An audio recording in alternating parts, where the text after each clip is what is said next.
மிதுன ராசி நேயர்களே, காலச்சக்கரத்துக்கு 3ஆம் ராசியான மிதுன ராசி புதனுடைய அதிகாரத்தில் பிறந்தவர்கள். புதனாகவே நல்ல வலிமை படைத்தவர்கள், அறிவுள்ளவர்கள், பேச்சு திறனாளி. அப்படிப்பட்ட ஒரு ராசி தான் மிதுன ராசி. மிதுன ராசி நேயர்கள் அப்படின்னு பார்க்கும் பொழுது வசீகரமானவர்கள். எப்பேற்பட்ட விஷயமாக இருந்தாலுமே அவங்களுடைய அறிவு கூர்மையினால் நல்ல எளிதாக அற்புதமாக பேசி அவங்களுடைய மைக்கு அவங்களுடைய காரியத்தை சாதித்து கொள்ளையவர்கள் மிதுனராசி நேயர்கள். இந்த மிதுனராசி நேயர்கள் அப்படின்னு பார்க்கும் பொழுது வாக்கில் சந்திரனாகப்பட்டவன் ஆட்சி நிலையில் இருக்கிறார். தாய் தந்தை மேலே அதிகமான அன்பு பாசம், குடும்பத்து மேலே அதிகமான பற்று, குழந்தைங்க மேலே அதிகமான பாசம் படைத்தவர்கள் மிதுனராசி நேயர்கள். 7ல் குருவாகப்பட்டவர் இருக்கிறார். ஆட்சியாக இருக்கிறதுனால மனைவி ஸ்தானம்லாம் நல்லா அற்புதமாக அமையும்.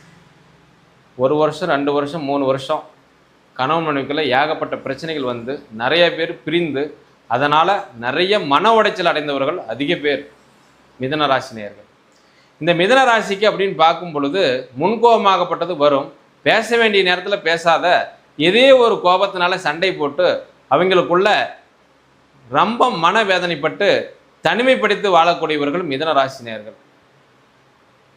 உங்களுக்கு 10ஆம் இடத்துல குரு ஆட்சியாக இருக்கிறதுனால நீங்கள் தொழில் அப்படின்னு பார்க்கும் பொழுது சுய தொழில் செய்தால் நல்லாயிருக்கும். சுய தொழில்னாக்க எந்த மாதிரின்னு கேட்டிங்கனாக்க வியாபார சம்மந்தப்பட்ட தொழில் செய்தீங்கனாக்க உங்களுக்கு நிறைய லாபம், நிறைய முன்னேற்றமாகப்பட்டது நிச்சயமாக கிடைக்கும்.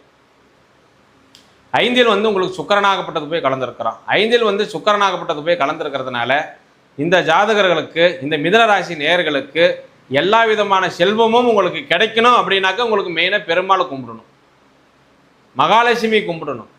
இந்த 2 தெய்வத்தையும் நீங்கள் வணங்கும் பொழுது உங்களுக்கு எந்த விதமான கஷ்டங்கள் இருந்தாலும் தீர்ந்து போயிடும்.